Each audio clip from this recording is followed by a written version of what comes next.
সামান্য একটা চেয়ারের আশায় মাথা থেকে টুপি খুলে পকেটে পুরে নিচ্ছি, একটা চেয়ারের আশায় মাথা থেকে টুপি খুলে পকেটে পুরে নিচ্ছি। এর থেকে জঘন্য চরিত্র আর কি হতে পারে? সামান্য একটা পদের আশায়, চেয়ারের আশায়, একটা স্টেজের আশায় আরেকজন ভাইয়ের বিরোধিতা, উল্টো পাল্টা সুর চড়িয়ে কথাবার্তা বলছি, একবারও দ্বিধাবোধ করছে না আমার কলেমার ভাই। কাদের সঙ্গে শত্রুতা করছো একবার ভাবা দরকার ছিল না? গোটা পৃথিবীতে আজকে মুসলমানরা আমরা নির্যাতিত, নিষ্পেষিত। ওই জন্য নবী বলে গেছেন, বিশ্ব নবী জানিয়ে দিয়েছেন, গোটা পৃথিবীতে নেতা ফলানোর চেষ্টা করবে আমার উম্মতের ভিতরে কিছু মুসলমান নামধারী নেতা হওয়ার চেষ্টা করবে, কিন্তু আল্লাহ তাদের কবুল করবে না, তারা নেতা হবে না। মুসলমানদের নেতা একজনই হবে, তিনি হলেন ইমাম মাহদী আলাইহিস সালাতু ওয়াস সালাম। একবার জোরে বলুন, একবার জোরে বলেন সুবহানাল্লাহ। কার কথা বলে গেছেন নবী? একজনই নেতা হবে। নবী নেতা আবার রেখে গেছেন, নিজে নেতা ছিলেন আর একজন নেতাকে চুনে রেখে গেলেন, একজনই নেতা হবে। কারণ ইমাম মাহদী আলাইহিস সালাম দুনিয়ায় আসবে চেয়ারের আশায় নয়, টুপি খুলে পকেটে নেবে না। এই কথা বুঝতে পারছেন না? টুপি খুলে পকেটে নেবে না। দুর্গা উৎসব হচ্ছে, কালী উৎসব হচ্ছে, টুপি মাথায় দিয়ে জুব্বা পরে ওই রাস্তা দিয়ে তিনি যাবেন, কারণ তার কাছে টুপি, তার কাছে দাড়ি, তার কাছে জুব্বা, এটাই হলো তার জীবনের সবথেকে মূল উদ্দেশ্য। জীবন দিতে রাজি, কিন্তু রাসূলুল্লাহর সুন্নতের উপরে আঘাত আসতে দেব না। একবার জোরে বলুন। আর আমাদের টুপি কোনো ব্যাপার না ম্যাডাম, আপনি বলেন না, এক্ষুনি ফেলে দেব। আপনি শুধু বলেন, এক্ষুনি ফেলে দেব। কোথায় গেল ইমানের বড়াই? কোথায় গেল রে ভাই? মুসলিম সমাজ ধ্বংস হয়ে যাচ্ছে, আর আমরা নিজেদের পকেট পুঁজিতে ধান্দায় ব্যস্ত।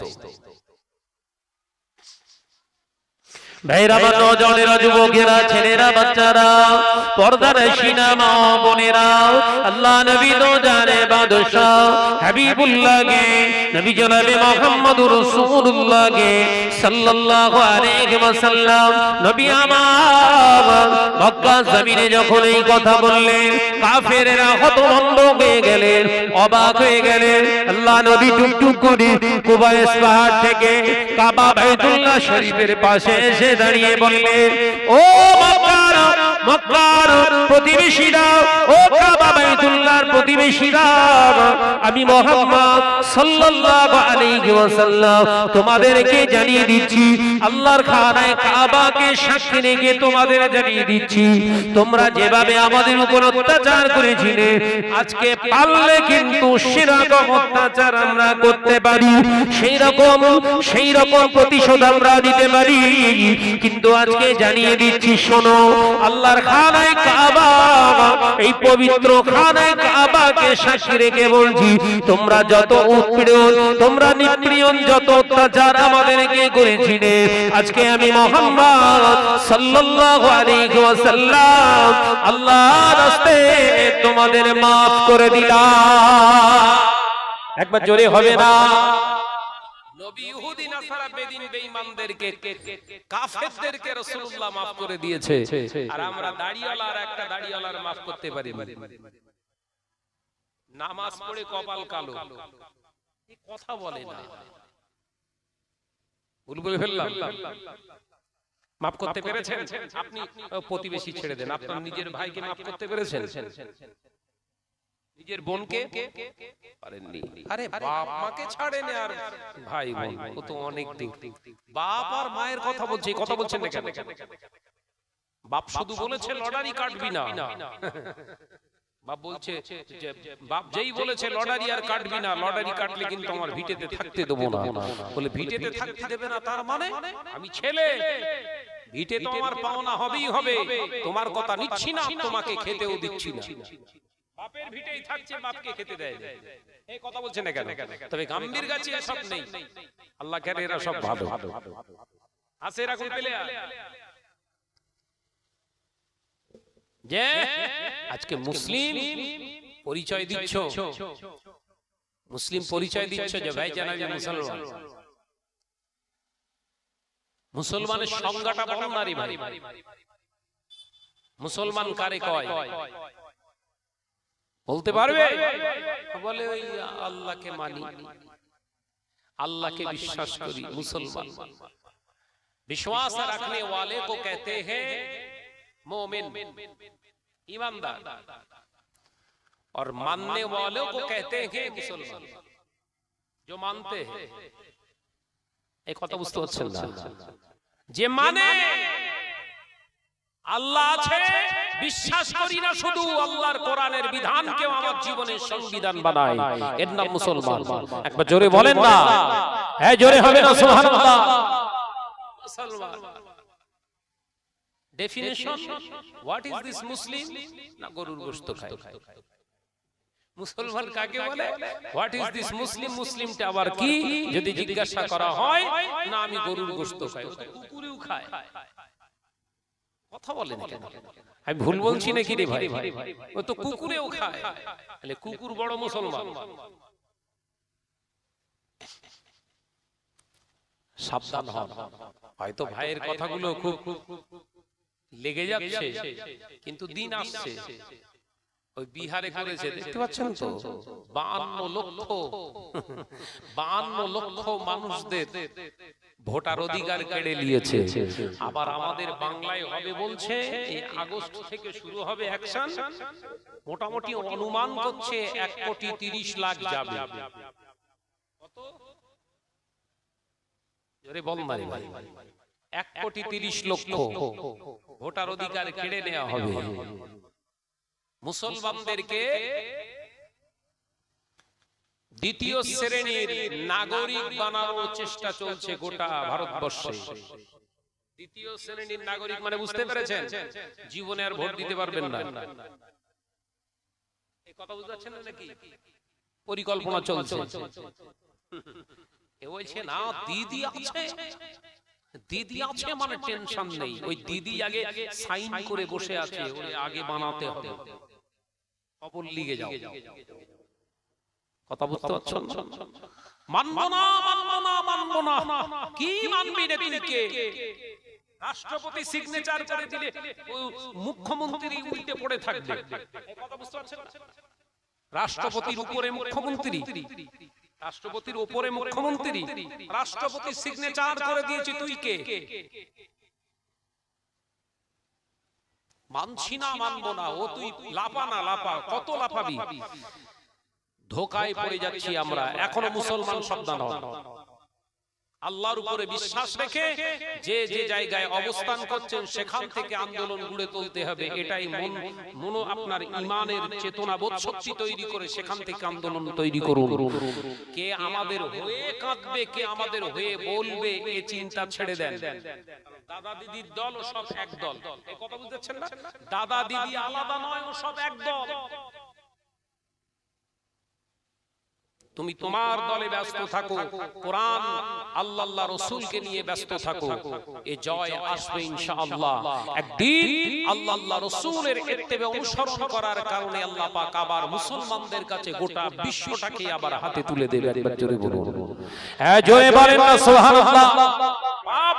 এটা তো বিরাট গুনার কাজ করে ফেলেছি, কিন্তু শাহনাজ ভাই ওয়াজ করেছিল কাবা শরীফের চত্বরে গিয়ে নামাজ পড়লি পুরো ধুয়ে মুছে সাফ। এখন যদি 25 লাখ টাকা আমি লটারিতে পাই, 2 লাখ টাকা যদি ওমরা মেরে আসি, অন্তত গুনাহগুলো তো সরে গেল। দেখেছেন শয়তান ওমরার ভেতর দিয়ে গোমরা বানাচ্ছে। কথা বুঝতে পারছেন না বোধহয় নাকি? শাহনাজের কথা একটু লাগে, কিন্তু কিছু করার নেই। আপনারা দাওয়াত বন্ধ করে দেন। কথা বুঝতে পারছেন না? এগুলো না বললে আমার কবরে আবার বাস পড়বে।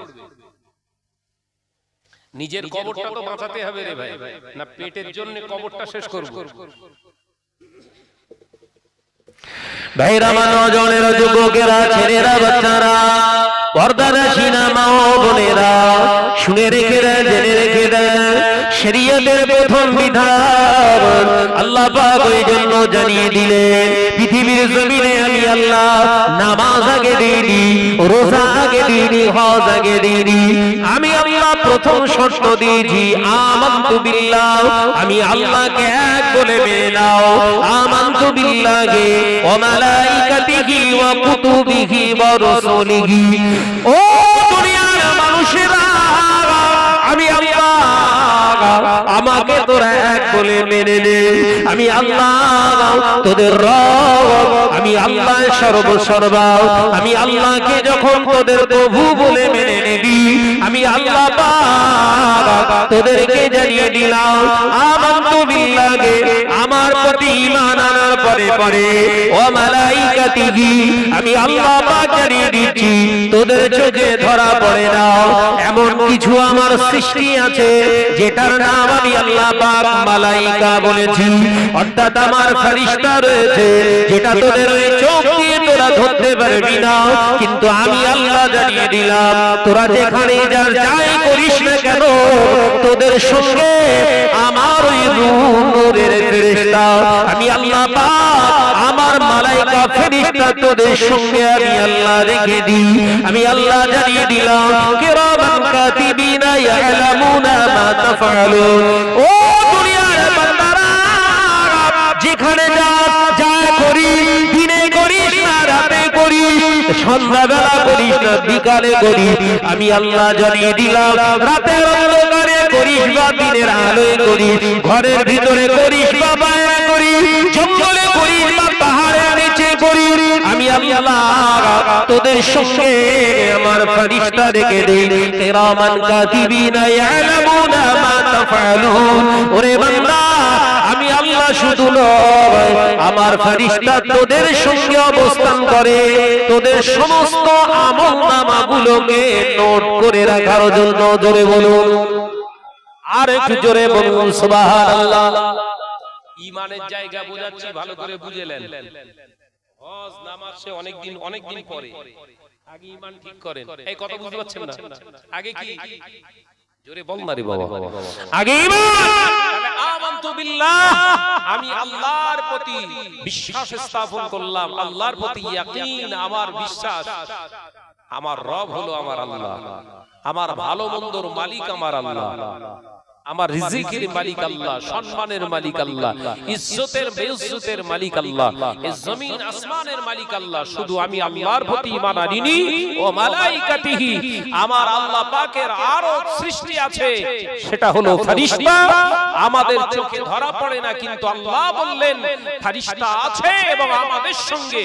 আল্লাহ পাক তার দলিল দিলেন কোরআনে, কি কিরামান কাতিবিনা ইয়ালামুনা মা তাফআলুন। বান্দা, তুই যেখানেই যাস, যে কাজই করিস, রাতে করিস না, দিনের বেলা করিস, পাহাড়ের নিচে গুহার ভিতরে করিস না, আসমানের উপরে করিস, ওটা বিবেচ্য বিষয় নয়। তোরা যেখানেই অবস্থান করিস, আমার ফেরেশতা তোদের সঙ্গে থাকে। একবার জোরে বল, একবার জোরে হবে না? কিরামান কাতিবিনা ইয়ালামুনা মা তাফআলুন, তোদের সমস্ত কর্মযজ্ঞগুলোকে নোটেট করার জন্য। সুবহানাল্লাহ বলে। ঈমানটা ঠিক করেন, নামাজ পরে একটু পড়ি। আগে দেখেন ঈমানের ভিতরে পোকা ঢুকেছে কি, মানে পোকাওয়ালা ঈমানের উপরে নামাজ পড়লে কাজ হবে না। এই কথা বুঝতে পারছেন না? যদি ভেতরে পোকা থাকে ওই ঈমানে, নামাজ, রোজা, হজ, যাকাত, জিকির, আজকার, দান, খায়রাত, ইসালে সব কাজ হবে না। ঈমান হলো নির্ভেজাল একটা জিনিস। বাবাজি, এরপরে কি বলতে আমার আল্লাহ কি বলতে চাইলেন? ওয়া মালাইকাতিহি ওয়া কুতুবিহি, বহুবচন, জামার সেগা। আল্লাহ পাক বললেন আমার নোটেট করা, আমার আসমান থেকে আমি আল্লাহ পাক নাযিল করেছি সমস্ত নবী আলাইহিস সালামের উপরে ওহীর মাধ্যমে। আমি আল্লাহ পাক কিতাব নাযিল করেছি, কোরআন, জবুর, ইনজিল, তাওরাত সহ 104 খানা আমি আল্লাহ আসমানি বার্তা দিয়েছি। 104 খানা কিতাব আমি আল্লাহ পৃথিবীর জমিনে মূল 4টি কিতাব বানিয়েছি, আবার ওই 4টি কিতাবের মূল একটি বানিয়ে দিয়েছি, যেটা হলো আমার কোরআন। একবার জোরে বলুন সুবহানাল্লাহ। এই কোরআন আমি আল্লাহ, আমার বাণী, আমার কথা। একবার জোরে হবে না? তাহলে এর প্রতি ঈমান আনতে হবে, বিশ্বাস যে কোরআন মানি কার কথা? আল্লাহর কথা। তাহলে এক আল্লাহকে এক বলে মেনে নিলেন। দ্বিতীয় নাম্বার, ফেরেশতা আছে আমাদের চোখের আড়ালে কিন্তু আমাদের সঙ্গে থাকে। এই আলোচনা বুঝছেন তো? তৃতীয় নাম্বার কি?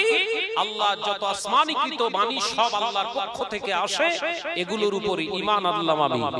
ওয়া কুতুবিহি ওয়া রুসুলিহি, এটাও জামার সেগা, এটাও বহুবচন বাবাজি আমার। তাহলে রাসূলিহি শব্দের অর্থ হলো সমস্ত নবী আলাইহিস সালাতু ওয়াস সালাম দুনিয়ার জমিনে 1 লক্ষ মতান্তরে 2,24,000 পয়গম্বর নবী আলাইহিস সালাম পৃথিবীর জমিনে এসেছে বার্তাবাহক হিসাবে, উপদেশদাতা হিসাবে আমাদের কাছে আল্লাহর বাণী পৌঁছে দেওয়ার জন্য এসেছে। তানাদের প্রতি আমি বিশ্বাস আনলাম, তানারা এসেছিলেন আমাদের জন্যই এসেছিলেন। একবার জোরে বলুন, একবার জোরে হবে না? তাহলে এখানে নেতা আমরা এ জামানার মানুষ, এই আখিরি জামানায় আমাদের নেতা হলো নবী মুহাম্মদ সাল্লাল্লাহু, জোরে বলেন না, সাল্লাল্লাহু আলাইহি ওয়াসাল্লাম, বিশ্ব নবী আমাদের নেতা। তাহলে সেই নেতার নীতিমালা ছেড়ে দিয়ে পৃথিবীর কোন মানুষের তৈরি করা নীতিমালা আমাদের জন্য গ্রহণযোগ্য হতে পারে? যদি কারুর দুনিয়ার তৈরি করা নীতিমালা যদি আপনি অনুসরণ করতে থাকেন, তাহলে জানবেন আপনি নবীর আদর্শ থেকে বিচ্যুত হয়ে গেছেন। আপনার ঈমানের ভিতরে শয়তানের ভূত ঢুকিয়ে দিয়েছে। যেগুলো চলছে বাজারে, যেগুলো চলছে বাজারে বাবাজি আমার, এরপরে আল্লাহ পাক বললেন শুধু ওর প্রতি, আমার নবীদের প্রতি, রাসূলদের প্রতি, আমার পয়গম্বরদের প্রতি ঈমান আনলে হবে না বান্দা। এর পরেও তোমার একটা জিন্দেগি আছে, আখিরাত ওয়াল ইয়াউমিল আখির। আল্লাহ পাক বললেন একদিন ময়দানের মাহশার বলে আমি একটা অবস্থান করাবো। সেই ময়দানের মাহশারের দিনে আমি আল্লাহ তোমাদেরকে আবার উত্তোলন করব। আমি আল্লাহ বলছি, অবশ্যই তোমাদেরকে উত্তোলন করা হবে। আর সেটার সাক্ষী দেওয়ার জন্য আমরা মাটি দেই। আমরা কবরে যখন কবরে মুর্দাদের বুকের উপরে, কবরের উপরে মাটি দেই, কি বলি? বিসমিল্লাহির রহমানির রহিম, মিনহা খালাকনাকুম ওয়া ফিহা নুঈদুকুম ওয়া মিনহা নুখরিজুকুম তারাতান উখরা। এই পড়েন তো নাকি? এটা মানে কি? মিনহা খালাকনাকুম, এই মাটি থেকেই তোমাকে সৃজন করা হয়েছিল। সুবহানাল্লাহ বলে। এই জোরে বলছেন না? আরেকটু জোরে বলেন। মিনহা খালাকনাকুম ওয়া ফিহা নুঈদুকুম, এই মাটিতেই তোমাকে আবার সমাধি করা হলো, এই মাটিতেই তোমাকে আবার রেখে দেয়া হলো, এই মাটিতেই তোমার সমাপ্তি করা হলো। ওয়া মিনহা নুখরিজুকুম, আল্লাহ পাক যদি ইচ্ছা করবে, আল্লাহ পাক যদি প্রয়োজন বোধ করবে, আল্লাহ পাক যদি নিজের ইচ্ছা প্রকাশ করবে, ওয়া মিনহা নুখরিজুকুম তারাতান উখরা, এই মাটি থেকে আবার তোমাকে আবার উত্তোলন করা হবে। সব পড়িত নাকি? তাহলে এটা হলো আমাদের ঈমান। এটা ঈমান তো। তাহলে সমাজের বুকে আজকে যারা লটারি কাটছে মুসলমান নামে, মুজিবন নামে, গফফার নামে, সত্তার নামে, এইসব নাম, কিন্তু এই নামগুলো এইভাবে রাখা হচ্ছে হারাম। কারণ নাম যদি রেখে দেয় সত্তার, হারাম। আল্লাহর নাম হলো ইয়া সত্তারু, যার শব্দের অর্থ হলো গোপনকারী। ইয়া সত্তারুল উয়ুব, আল্লাহর একটি নাম কি? ইয়া সত্তারুল উয়ুব, বান্দার সমস্ত গুনাহের পাপাচার, সমস্ত লটঘট সব আমার আল্লাহ পাক নিজের আয়ের দ্বারা ঢেকে রেখে দিয়েছে।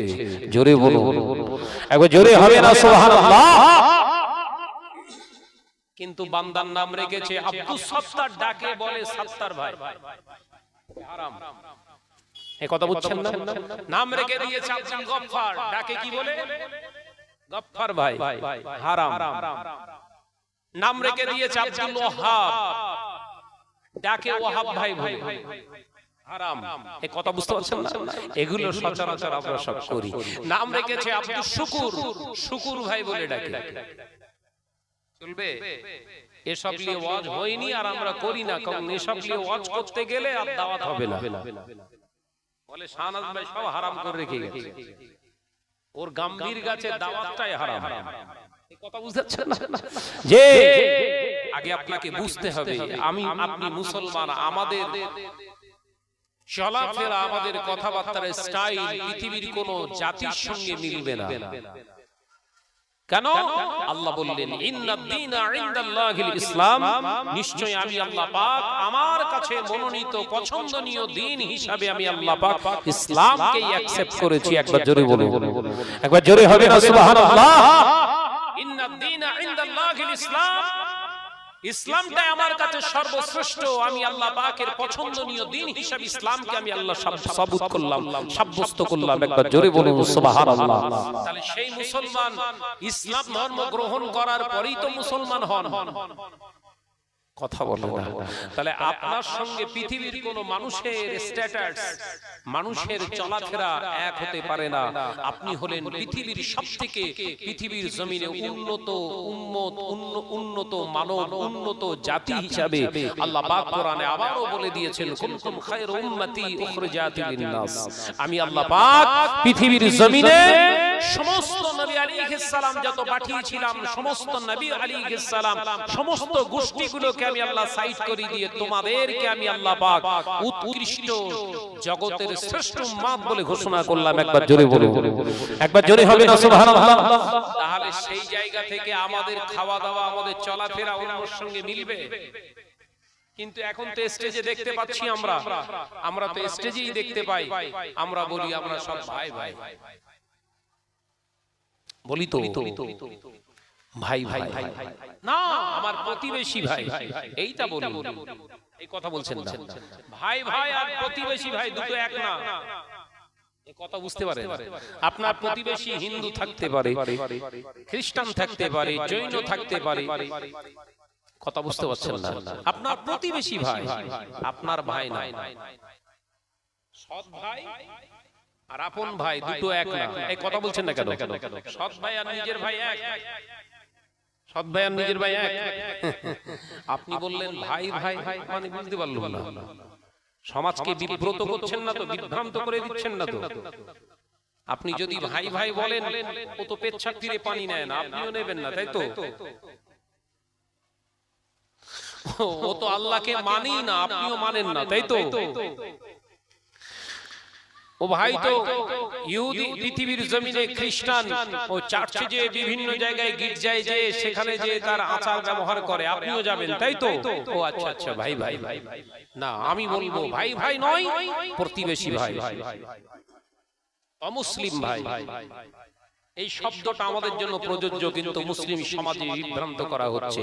আমরা সব ভাই ভাই, আমরা সব এক। ও সর খাচ্ছে, তুইও খা।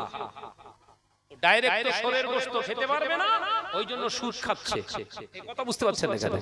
ও গোশতের আকারে খাচ্ছে, টাকা মেরে খাচ্ছে, কথা বুঝতে পারছেন না? ওই জন্য বলছে আমরা সব ভাই ভাই।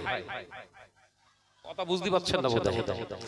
ভাইরা, নজনের যুবকেরা, ছেলেরা, বাচ্চারা, পর্দানশীরা, মা ও বোনেরা, আল্লাহ নবী দো জাহানের বাদশা হাবিবুল্লাহকে, নবী জনাবে মুহাম্মদুর রাসূলুল্লাহকে সাল্লাল্লাহু আলাইহি ওয়াসাল্লাম, আল্লাহ নবী মক্কা থেকে হিজরত করে মদিনায় এসেছিলেন।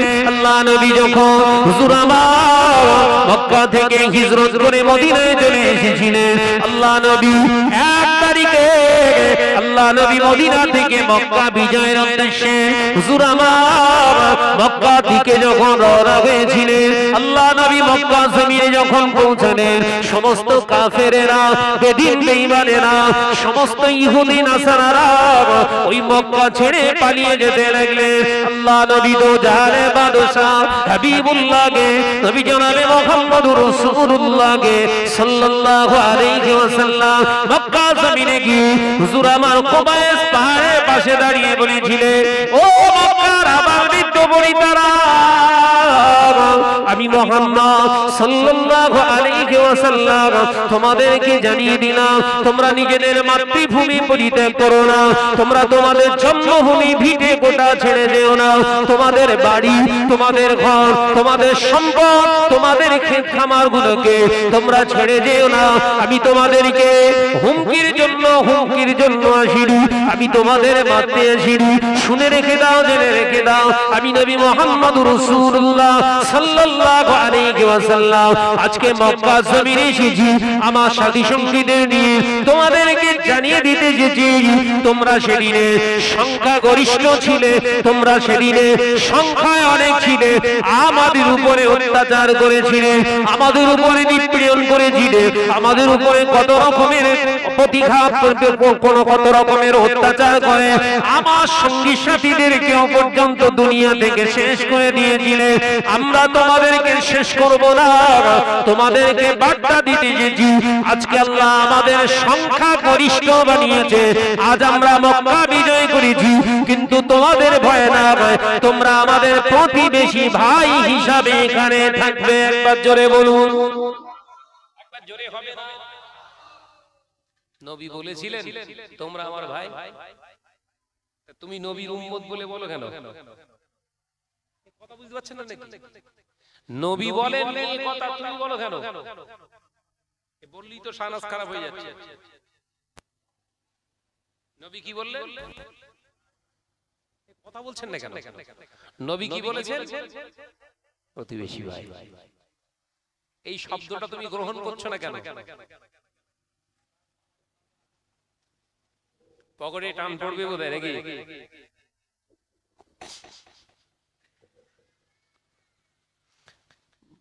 বিশ্বনবী বললে, হে মক্কার কাফেরেরা, তোমরা আমাদের উপরে অত্যাচার করেছিলে, তোমরা আমাদের উপরে নিপীড়ন করেছিলে, আমার সাথী সঙ্গীদের বহু আমার সাথী সঙ্গী আত্মীয়দেরকে তোমরা হত্যা করেছো।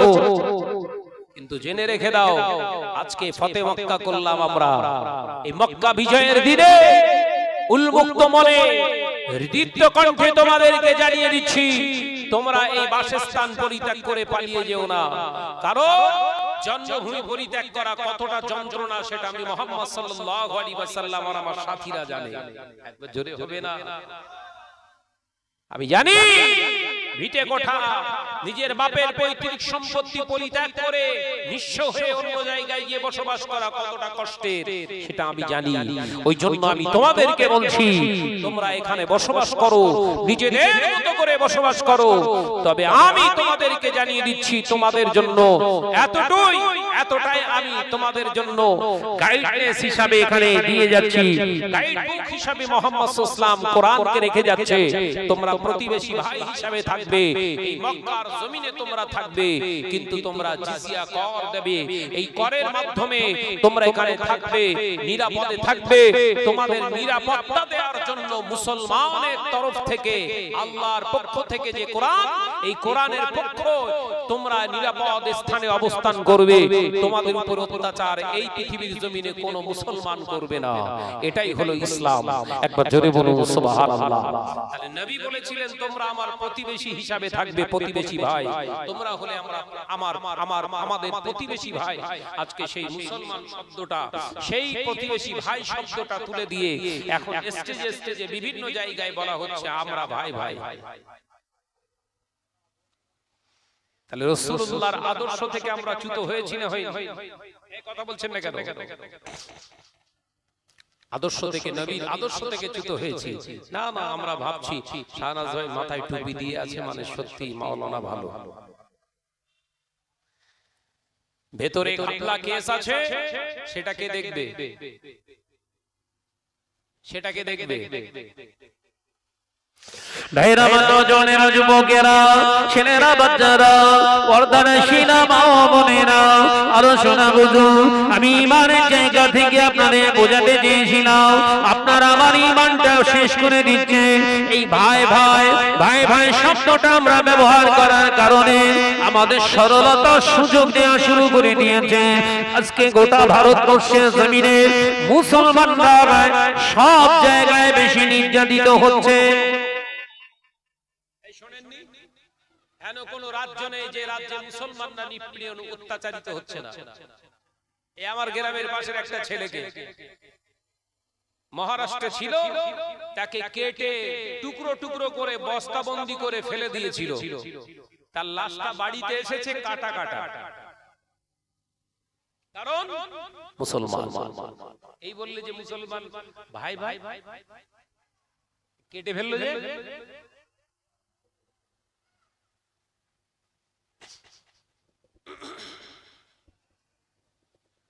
গত পরশুর ঘটনা বলছি, বলো কালকে দাফন হয়েছে ভাই, কালকে জানাজা হলো।